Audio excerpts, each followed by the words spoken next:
When you're paid once a month, managing your budget and ensuring that you have a well-stocked pantry can be a challenge. I get that. I absolutely understand that. And so when G. Wayne left me a comment and said, would you say something for those of us that get paid once a month? Maybe some essential basics to get started with that could be worked into most meals. Yes, absolutely. That's a great suggestion. Thank you very much.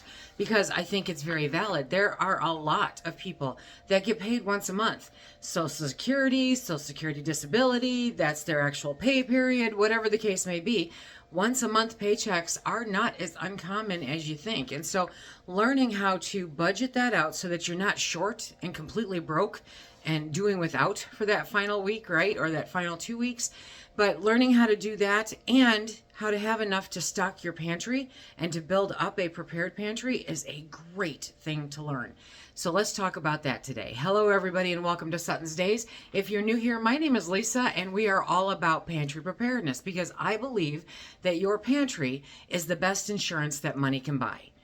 Having a well-stocked pantry gives you that sense of security when emergencies come up, whether they are financial, whether they are medical, whether they are weather related. There are any number of reasons why all of a sudden you are hit and you don't have the money. But when you know that you have a well-stocked pantry, that's one major thing that you don't have to worry about, because regardless of everything else, you have to eat. And so we're going to help you make sure that you have what you need in case of most emergencies. You literally cannot be prepared for every single thing that happens, okay? But you can become prepared for what is most likely to occur wherever you are. It is a blustery day today. It is our last warmish day, theoretically, of the season. And so I've got the windows open and we've got the wind chimes. We took Pork and Chop to freezer camp this morning. Kind of a sad day. I was really attached to these two. They had the best personalities. I am really, really going to miss them. So that's hitting all the feels today. But we are going to have pork in our freezer. Our friends are going to have pork in their freezer. We gave them their best life and they only had one bad day, and that was today. So if you are somebody who deals with one paycheck a month, there are a whole bunch of things that you need to kind of get your brain around, and figure out. And it may take you a hot minute to sit down and do it, but make time because it's really important. It will make your life so much easier as you move forward. Number one is to create a budget. Budgets are so important. And we all have those fixed expenses, right? And we all have those variable expenses. Those variable expenses stink. They really do. But they have to be factored in too. And they are what can throw a monkey wrench into your budget, probably more than anything else. If you have the ability to get on a budget plan, it's worth doing. I hate surprises. Literally hate surprises, okay? So for me, budget plan scared the heck out of me because there were times when I had friends that were like, oh God, we got that final bill for the year and it's like 3 times what it normally is because we ended up using a whole lot more than what we thought we did because we were on the budget plan. And I'm like, what? How?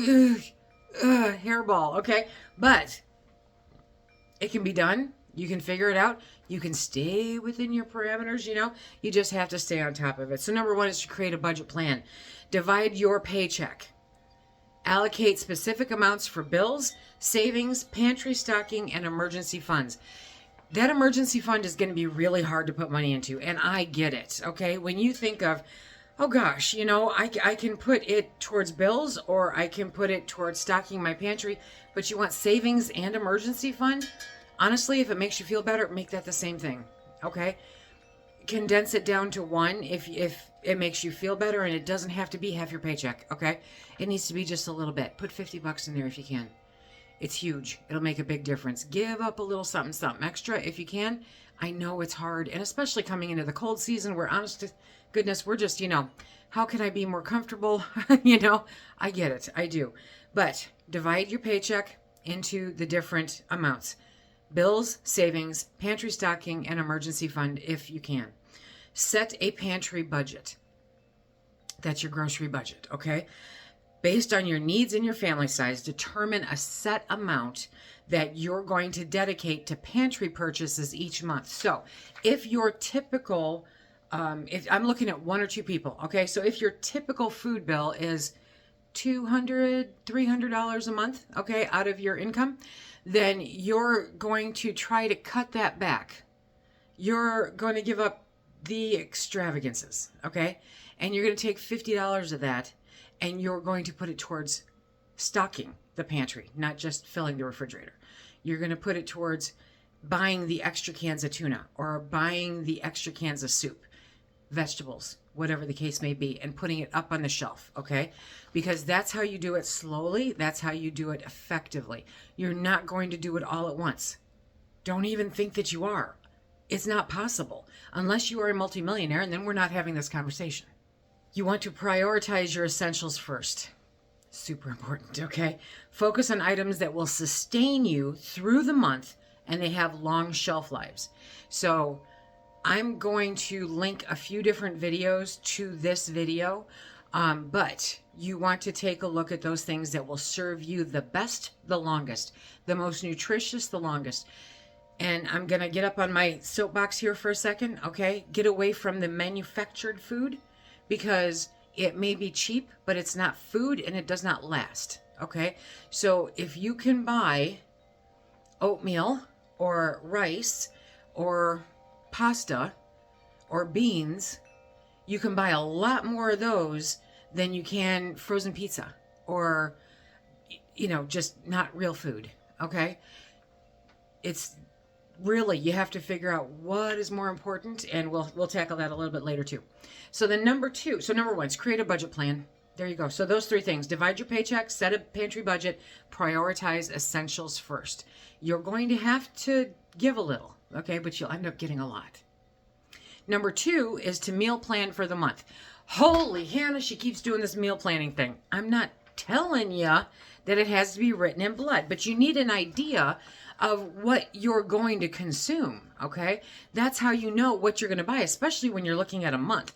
When you're looking at a week, I really don't, do your due. When you're looking at a month, you have to know what kind of food you're going to consume. You have to know how much you're going to consume.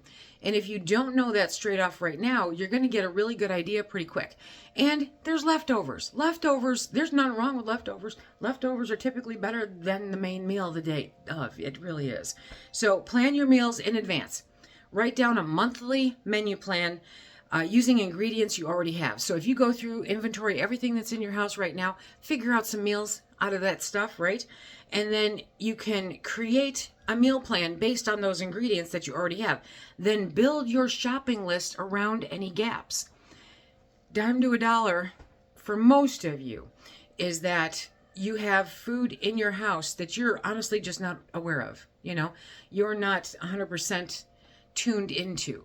And so if you go through and you inventory that and you decide, okay, A, you're going to eat it or you're not. If you're not, get rid of it because it's taking up space somebody else needs. So you're going to figure out what's in your house today and what you can actually create meals out of. Not everything has to be a 3-course, 4-course meal. It really doesn't. It has to be food that you eat that is relatively healthy, that you can choke down, okay? So if it means that lunch is sardines and crackers because you like sardines and crackers, awesome. It doesn't have to be a prepared meal or a sandwich or soup or, it can be sardines and crackers. Do your due. It's just that easy. You're not held to societal expectations when it comes to feeding yourself and your family. Literally. The last people you should care about is what anybody else thinks. You need to work on you, your pantry, what you're consuming, okay? It's all good, seriously. And this comes from somebody who, I had butter on crackers, for a few years there. Yeah. Anyway, so you're going to create that meal plan. You're going to plug in the gaps with any extra ingredients that you need. You want to focus on versatile ingredients. So purchase items like rice, pasta, beans, if you're not allergic, and flour that can stretch into multiple meals. By having those and the spices that you like, okay, you can create a plethora of different meals and never ever think you're eating the same thing twice. It's that simple. It really is. It's that simple. Batch cooking and freezing is another way to take some of the work out of it, Cook large portions. If you're like me, I have only ever cooked for quantity. Even when I lived by myself, I cooked for quantity because I was always cooking for somebody else.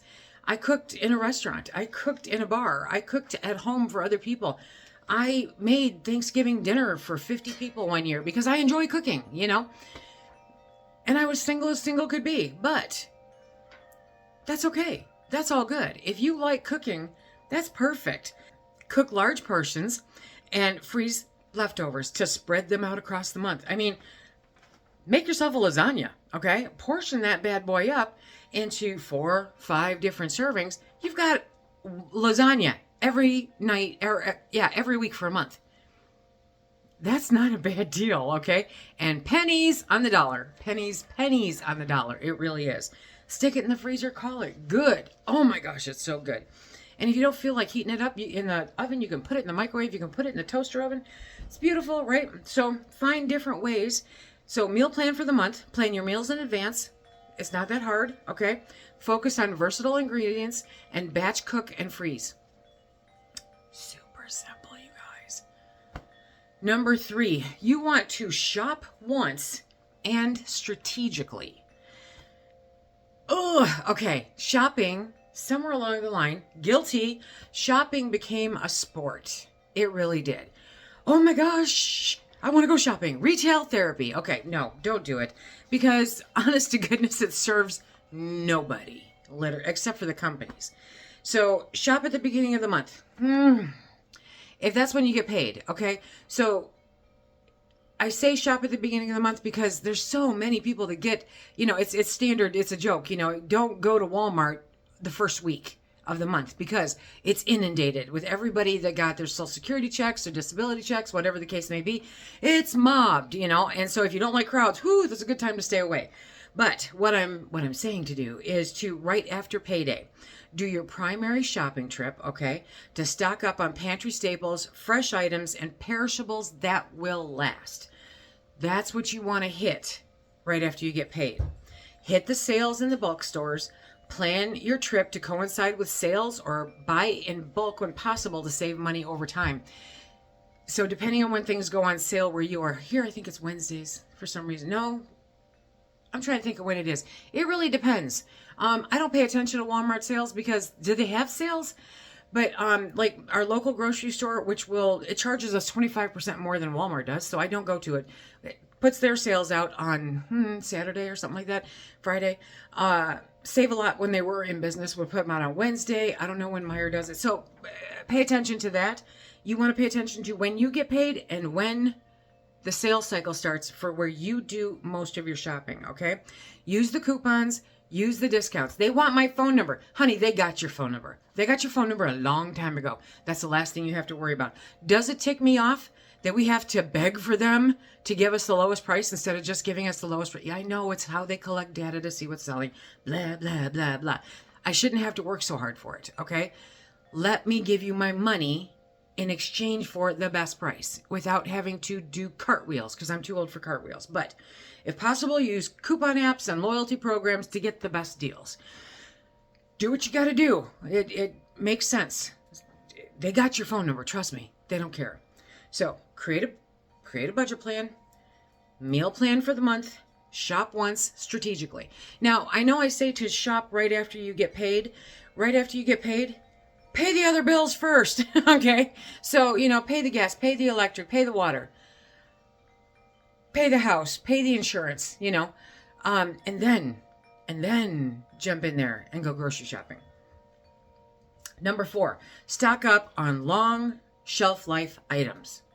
There are 24 forever foods, okay, that cost near nothing.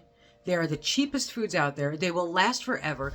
They are real, and they take nothing to put up, literally. Put them in airtight containers. I don't care what it is. Just don't put them in direct sunlight. Keep them out of the heat. Airtight containers don't get moist. You're good. Long shelf life foods. Grains, rice, oats, quinoa, pasta. They're affordable and they store really good. Canned goods, okay? Stock up on vegetables, fruits, meats, beans for quick meals. Serious quick meals.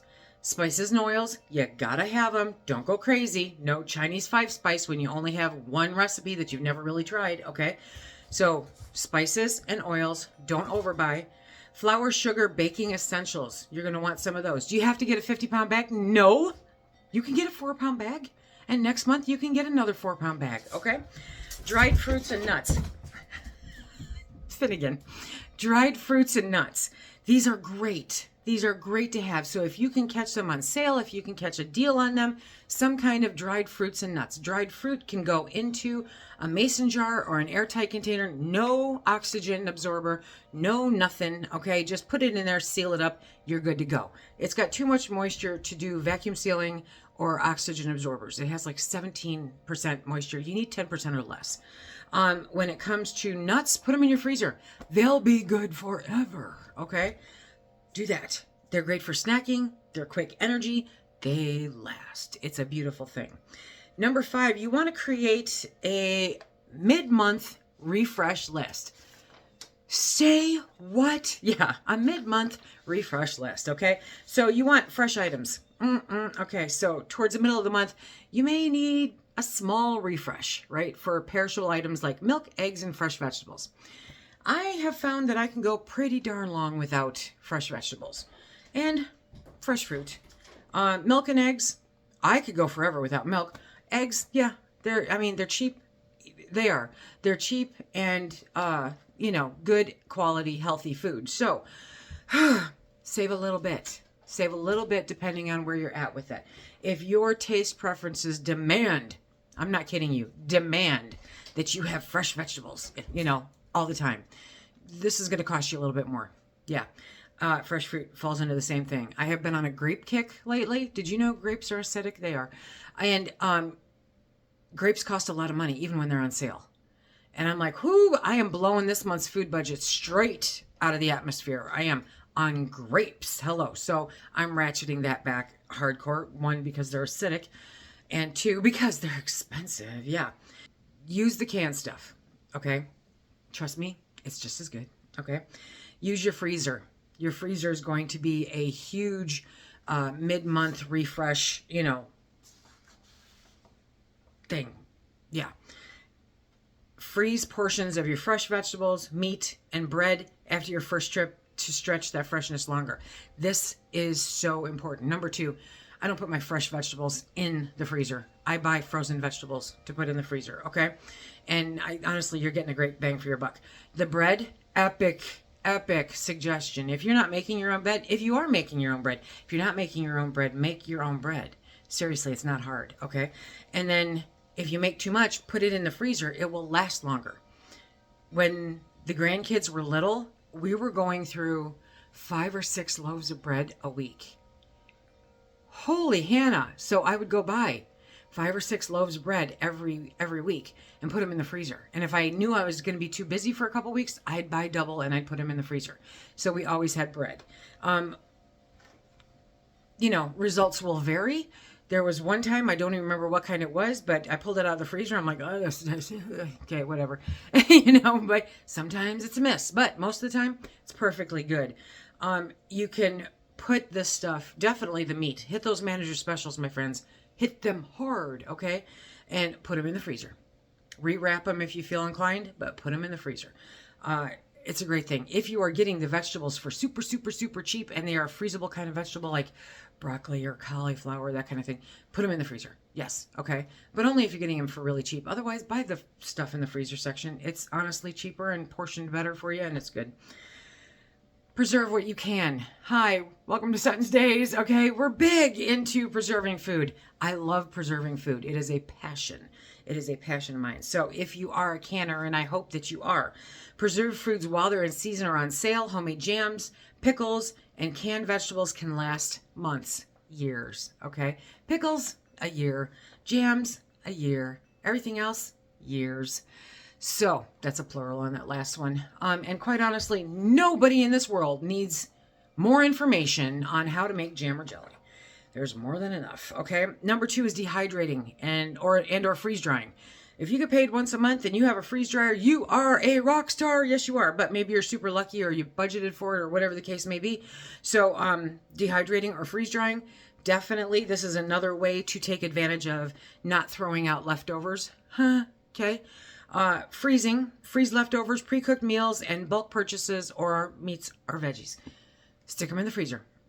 Freezer's a great thing. It really is. It should not be your be-all, end-all preservation method, okay? But it will. It's a great short-term holding point. Yes. Number 7, create a small emergency fund. I know how difficult this is. I once had a friend come to my place and she's walking around. She goes, "Why do you have money everywhere?" Granted, at the time I was in the restaurant business. And she goes, "You have money over here. You have change over here. You have change on your dryer. You have change in your bathroom." I said, "You know what? I will never be broke. Ever." Yeah, because it was everywhere. I knew it was there. I knew that if I needed it, I could go around and pick it up and get it. I'm good.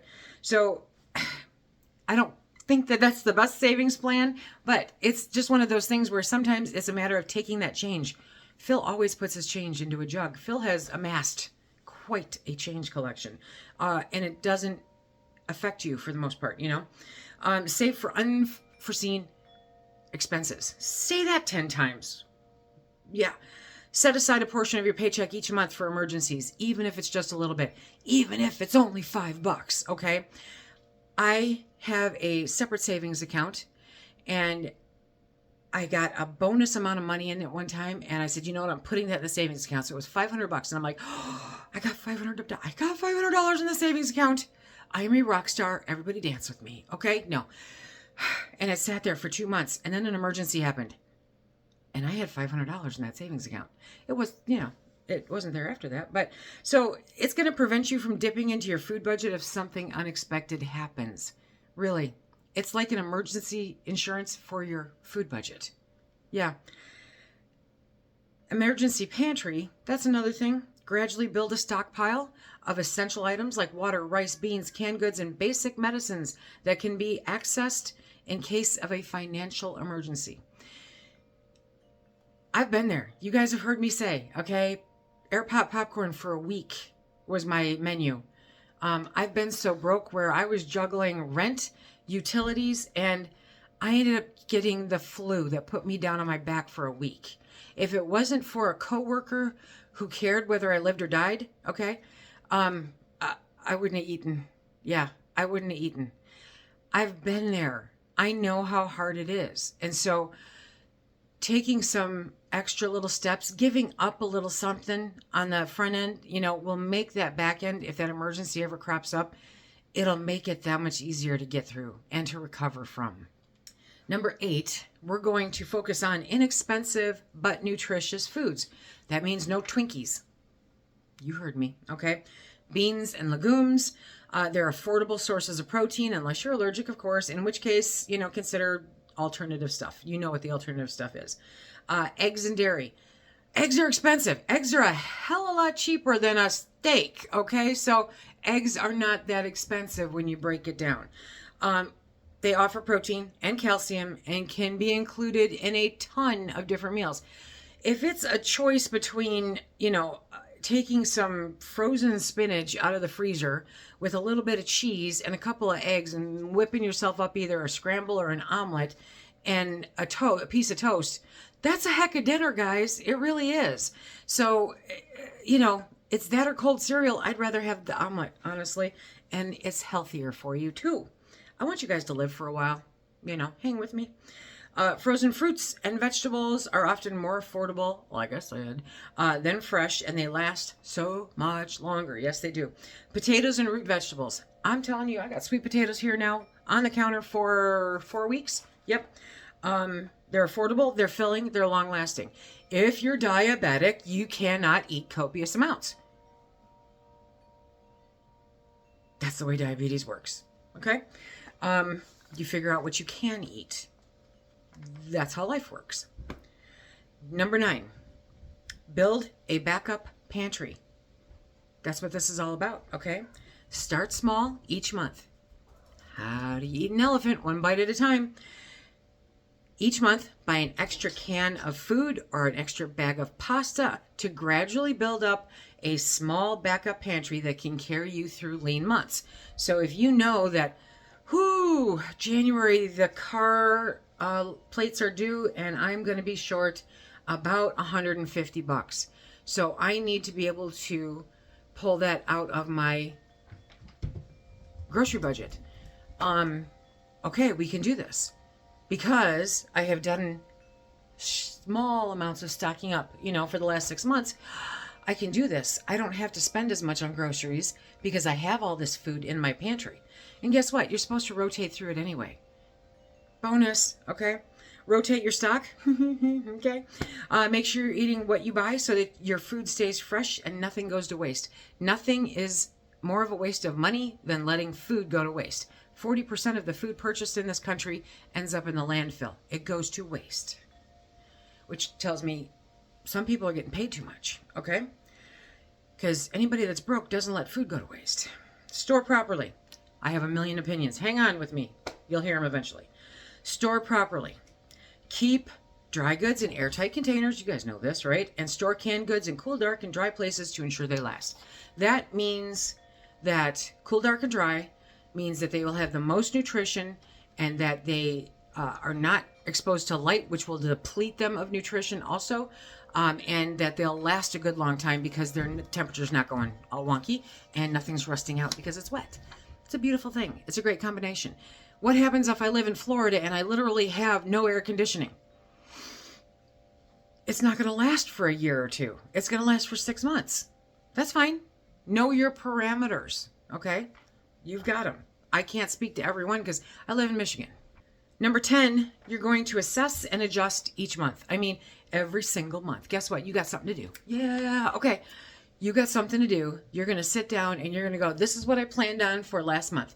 This is what actually occurred, okay? And so this is how we're going to adjust it for the upcoming month. And I might have $5 extra for some more food for the long-term pantry. I love it, okay? Track your spending because honestly, a price book is going to show you shrinkflation and inflation more than anything else will, okay? Make adjustments to your food and grocery budget after reviewing what worked and what didn't. Avoid impulse buys. It's hard. The best way I have found that Walmart cut their own fingers off is that they did grocery pickup. Now, for those of you that been with me for a long time, I was adamant against grocery pickup, right? Well, then 2020 hit, and it's like, yeah, okay, fine, we'll do it. And you know what? I'm a fan. Yeah, I'm a fan. I am. And I've seen comments like, well, you don't know what they do when they're picking your vegetables. I actually do.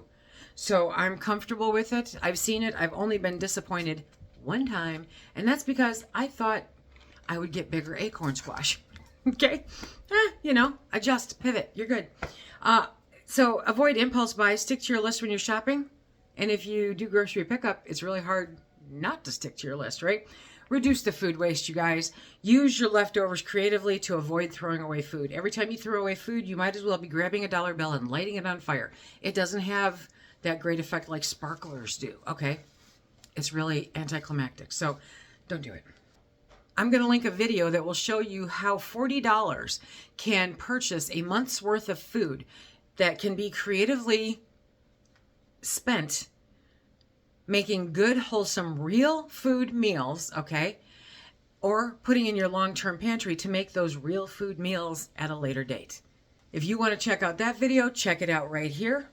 Until next time, everybody, be safe, stack it to the rafters.